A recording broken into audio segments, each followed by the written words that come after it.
Não sabeis que os injustos não herdarão o reino de Deus?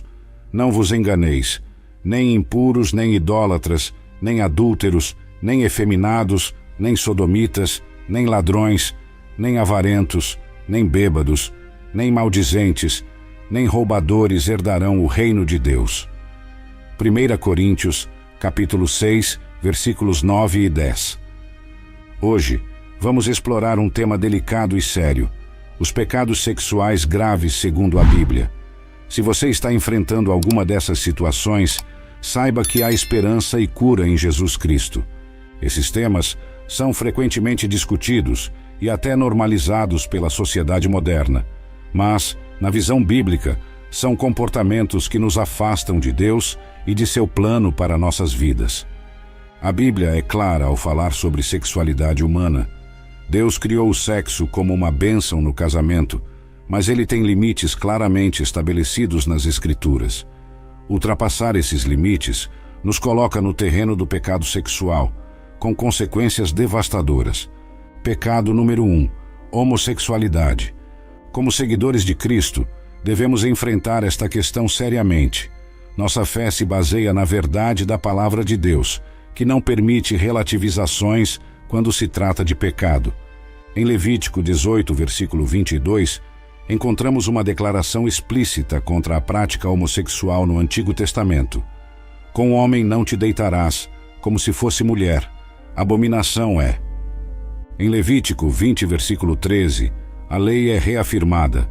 Se um homem se deitar com outro homem como se fosse mulher, ambos cometeram abominação. Certamente serão mortos. O seu sangue será sobre eles.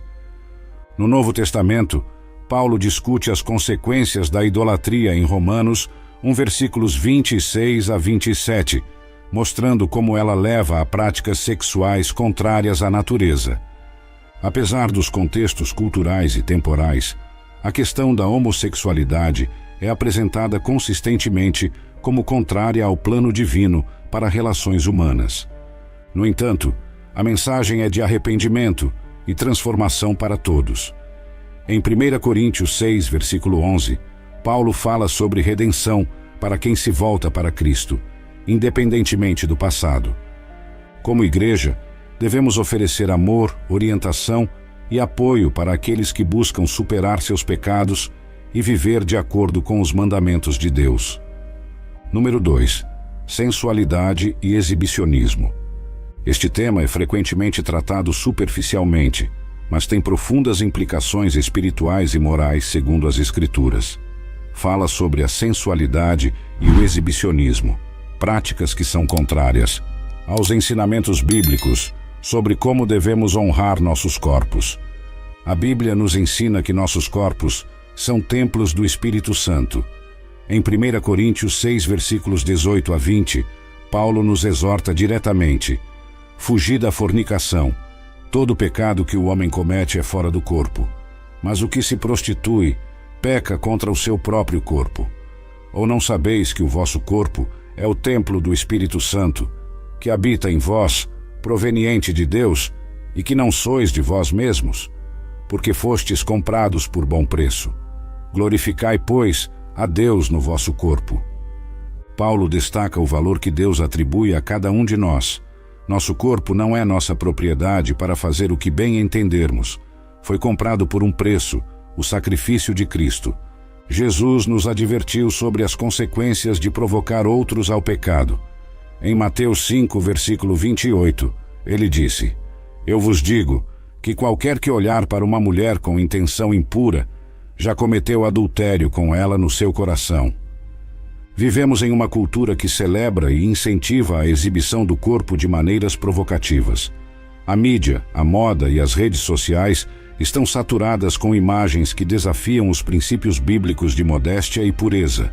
Como cristãos, somos chamados a ser diferentes, a viver de maneira que reflete os valores do reino de Deus, não os do mundo.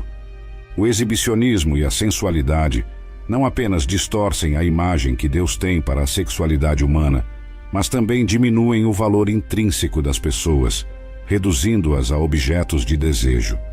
Isso é radicalmente oposto ao ensinamento bíblico, que vê cada pessoa como uma criação valiosa de Deus, digna de respeito e amor. Portanto, irmãos e irmãs, que possamos considerar como estamos apresentando nossos corpos ao mundo, que nosso vestir e nosso comportar sejam um reflexo da santidade e da pureza a que Deus nos chamou. Lembrem-se de que somos luz do mundo e sal da terra, chamados a fazer a diferença e a glorificar a Deus em tudo o que fazemos, inclusive na maneira como nos vestimos e nos comportamos.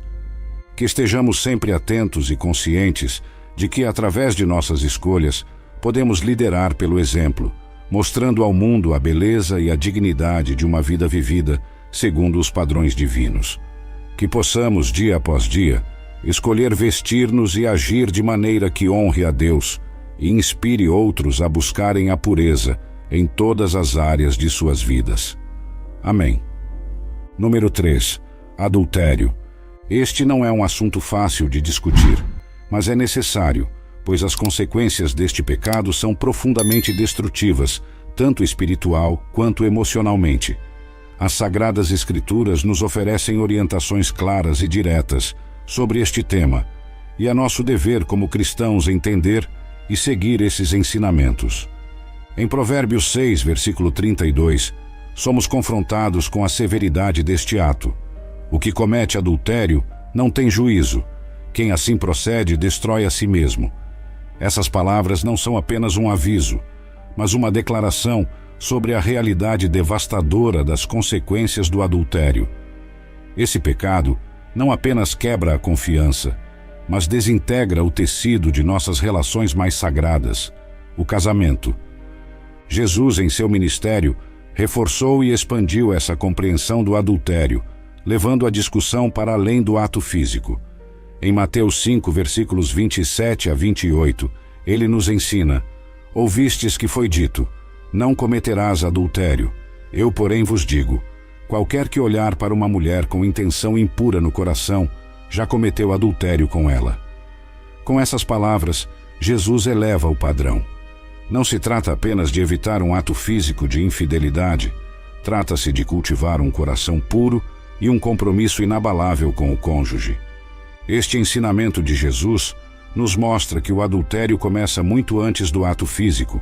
Ele inicia no coração e na mente. Isso nos chama a uma reflexão profunda sobre como estamos nutrindo nossos pensamentos e emoções. Estamos cultivando a fidelidade e o amor em nossos casamentos? Ou estamos permitindo que fantasias e desejos desordenados tomem espaço em nossos corações? O chamado de Cristo é um chamado à integridade e à fidelidade completa, não apenas em nossos atos, mas em nossos pensamentos e intenções mais íntimas.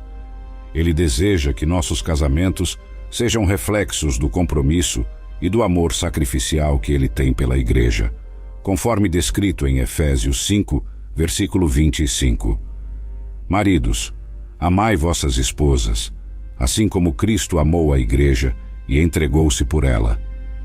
Portanto, irmãos e irmãs, que possamos levar a sério o mandamento contra o adultério, reconhecendo-o não apenas como uma proibição contra uma ação, mas como um convite para cultivar um relacionamento profundo e amoroso com nosso cônjuge. Que nossas famílias sejam lugares de segurança, amor e fidelidade, onde cada membro sinta o reflexo do amor de Cristo. Que Deus nos ajude a sermos fiéis em todas as áreas de nossa vida, protegendo nossos corações e nossos casamentos contra as tentações que possam surgir. E que, ao enfrentarmos desafios e tentações, busquemos sempre a sabedoria e a força que somente podem vir dele. Amém. Número 4.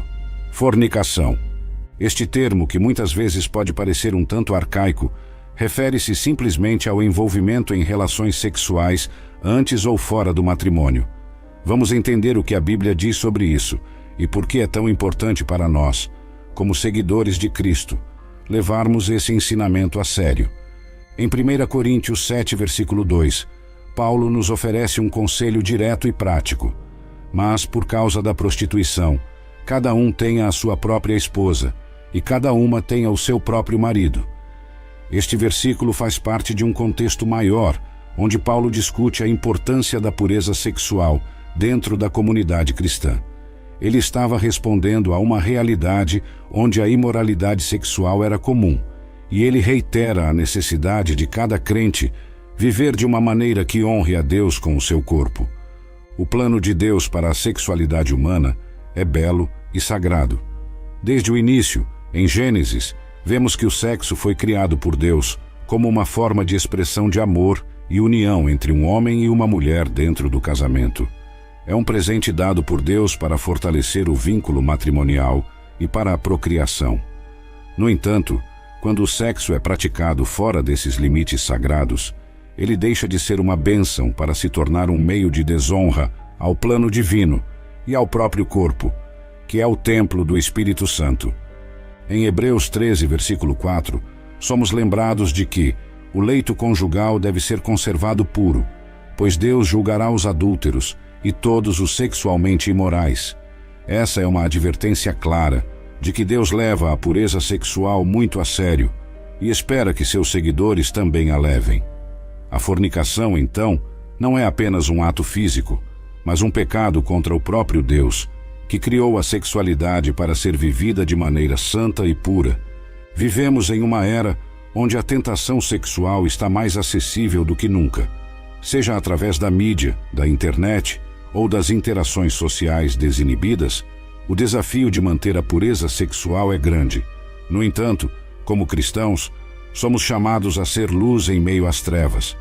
Isso significa escolher um caminho diferente, um caminho que honra a Deus e respeita seu plano para nossas vidas. Para aqueles que lutam com esse pecado, quero lembrar que há esperança e redenção disponíveis em Jesus Cristo. A graça de Deus é suficiente para cobrir todos os pecados, inclusive a fornicação. Através do arrependimento sincero e da busca pela santidade, podemos restaurar nossa relação com Deus e viver uma vida que seja verdadeiramente abençoada. Número 5. Masturbação. Este é um assunto que gera muitas dúvidas e debates, mas é nosso dever olhar para as Escrituras para buscar orientação e entender como Deus deseja que vivamos em pureza e santidade, inclusive em relação à nossa sexualidade. Em 1 Tessalonicenses 4, versículos 13 e 4, o apóstolo Paulo nos dá uma orientação clara. Pois esta é a vontade de Deus, a vossa santificação, que vos abstenhais da prostituição, que cada um de vós saiba possuir o seu próprio vaso em santificação e honra. Embora a masturbação não seja mencionada especificamente, o princípio de controlar o próprio corpo de maneira santificada e honrosa é extremamente relevante para esse debate. A masturbação frequentemente é vista como uma prática solitária que pode levar ao uso egoísta do corpo. Como cristãos, somos chamados a dedicar nossos corpos a Deus e ao serviço do reino, tratando-os como templos do Espírito Santo, conforme Paulo escreve em 1 Coríntios 6, versículos 19 e 20. Ou não sabeis que o vosso corpo é templo do Espírito Santo, que habita em vós, proveniente de Deus, e que não sois de vós mesmos? Porque fostes comprados por preço. Glorificai, pois, a Deus no vosso corpo. A prática da masturbação pode desafiar esse chamado à santificação por várias razões. Primeiramente, ela frequentemente envolve fantasias sexuais que podem levar a um estado de luxúria e desejo, que está em desacordo com os ensinamentos de Cristo sobre pureza de pensamento e ação. Jesus nos adverte em Mateus 5, versículo 28, que até mesmo olhar para alguém com desejo já é cometer adultério no coração. Além disso, a masturbação pode criar um ciclo de dependência que isola o indivíduo, focando suas energias e desejos em satisfação pessoal, em vez de fomentar relacionamentos saudáveis e santificados, tanto com Deus quanto com os outros. Isso pode ser especialmente problemático quando impede a formação de relacionamentos conjugais que Deus planejou para serem fontes de amor, suporte mútuo e crescimento espiritual. É importante lembrar, contudo, que nosso Deus é um Deus de graça e misericórdia. Se alguém luta com esse ou qualquer outro pecado, a graça de Deus está disponível para trazer perdão e cura. João nos lembra em 1 João, Um versículo 9 que, se confessarmos os nossos pecados, Ele é fiel e justo para nos perdoar os pecados e nos purificar de toda injustiça. Portanto, irmãos e irmãs, que possamos buscar viver de maneira que glorifique a Deus com nossos corpos, mantendo nossos pensamentos e ações puros, conforme nos é instruído pelas Sagradas Escrituras. Que enfrentemos esses desafios não com julgamento ou vergonha, mas com um coração voltado para a cura, o amor e a redenção, que só podem ser encontrados em Cristo Jesus. Amém. Número 6. Prostituição.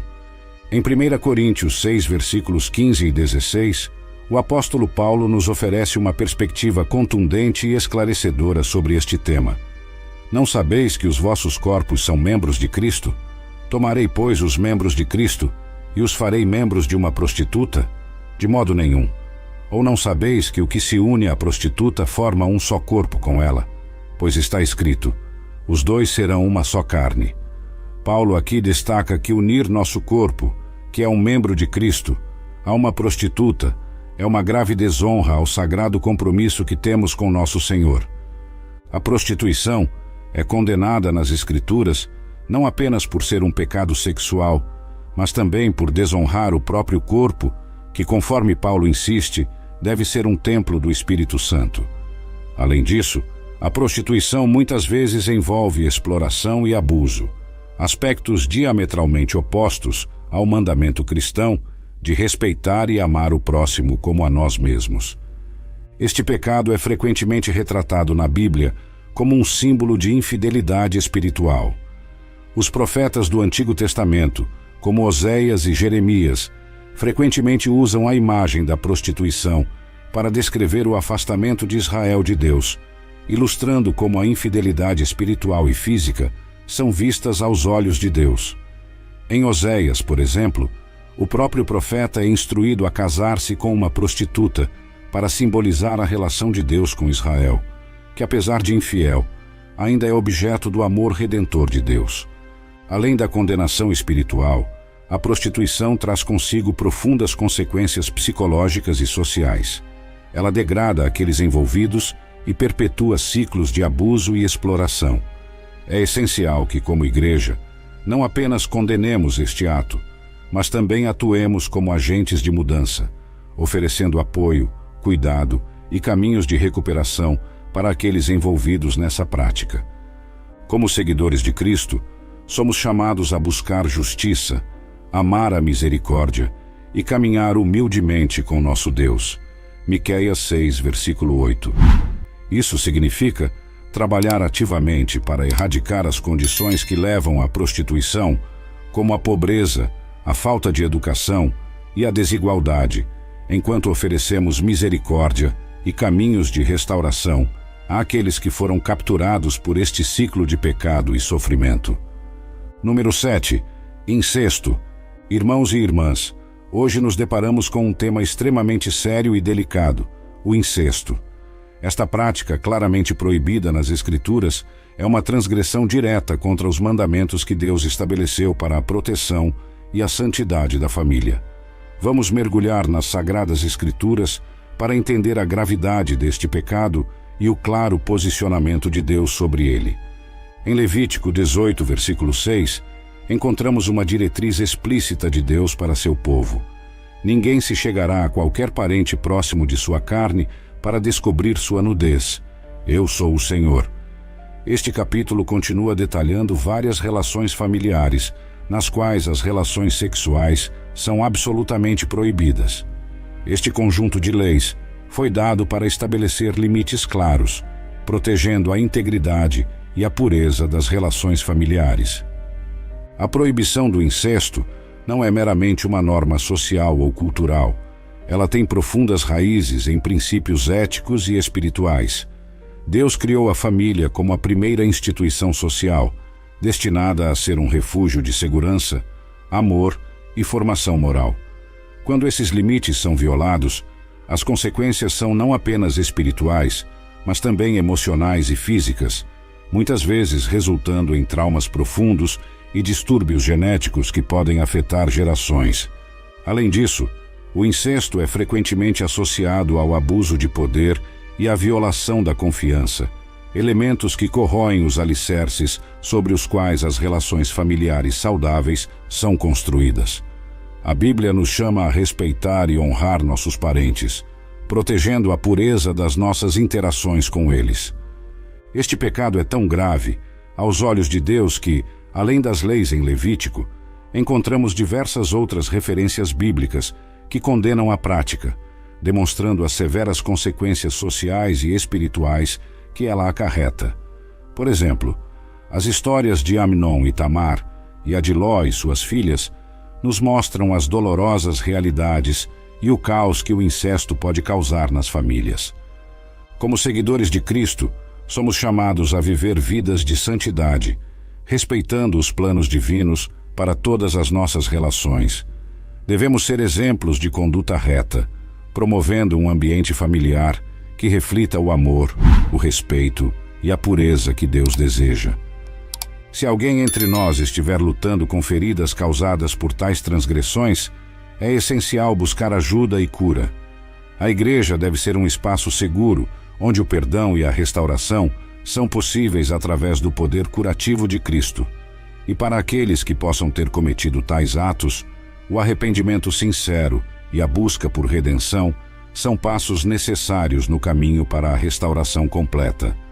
Portanto, irmãos e irmãs, que nosso compromisso seja com a preservação da santidade em nossas famílias, que possamos proteger nossos lares das práticas que desonram a Deus e destroem os fundamentos familiares, que o Senhor nos ajude a sermos guardiões da fé e do amor em todas as nossas relações. Amém. Irmãos e irmãs, ao refletirmos sobre os diversos pecados que abordamos, desde a fornicação até o incesto, é essencial que reconheçamos uma verdade fundamental. Todos esses comportamentos nos distanciam de Deus e da plenitude de vida que Ele deseja para nós. No entanto, a mensagem do Evangelho traz não apenas advertência, mas também esperança profunda e transformadora. Jesus Cristo, nosso Senhor e Salvador, veio a este mundo precisamente porque somos falhos, pecadores e incapazes de nos reconciliarmos com Deus por nossos próprios méritos. Ele viveu a vida que não poderíamos viver, morreu a morte que merecíamos morrer e ressuscitou ao terceiro dia, provando que nem mesmo a morte poderia detê-lo. Através de sua morte e ressurreição, Jesus oferece perdão, limpeza e uma nova vida a todos que se arrependem e creem nele. Esse chamado ao arrependimento é um convite para abandonarmos os caminhos que nos afastam de Deus e abraçarmos uma vida de santidade. Em 1 João, 1 versículo 9, somos lembrados de que, se confessarmos os nossos pecados, Ele é fiel e justo para nos perdoar os pecados e nos purificar de toda injustiça. Esta é uma promessa poderosa que nos assegura que, não importa o quão grave seja o pecado, o perdão está disponível através de Cristo. Viver uma vida em Cristo não significa simplesmente evitar o pecado, mas também buscar ativamente uma vida que reflita seu amor, sua graça e sua verdade. Em Romanos 12, versículos 1 e 2, Paulo nos exorta: Rogo-vos, pois, irmãos, pela compaixão de Deus, que apresenteis os vossos corpos como sacrifício vivo, santo e agradável a Deus, que é o vosso culto racional. E não vos conformeis com este mundo, mas transformai-vos pela renovação do vosso entendimento, para que experimenteis qual seja a boa, agradável e perfeita vontade de Deus. Este é o cerne da nossa fé. Não somos chamados a conformar-nos com os padrões deste mundo, mas a ser transformados pela renovação de nossa mente. Isso significa aprender a pensar, agir e viver de maneiras que glorifiquem a Deus e reflitam o caráter de Cristo. Com a ajuda do Espírito Santo, o suporte da nossa comunidade de fé e um compromisso com a Palavra de Deus, podemos crescer em santidade e testemunhar o poder transformador do Evangelho em nossas vidas. Portanto, irmãos e irmãs, encorajo cada um de vocês a buscar essa transformação. Deixem de lado as práticas antigas que desonram a Deus e abracem a nova vida que Ele oferece. Juntos, como corpo de Cristo, podemos apoiar uns aos outros nessa jornada, celebrando cada passo de vitória sobre o pecado e cada momento de crescimento na graça.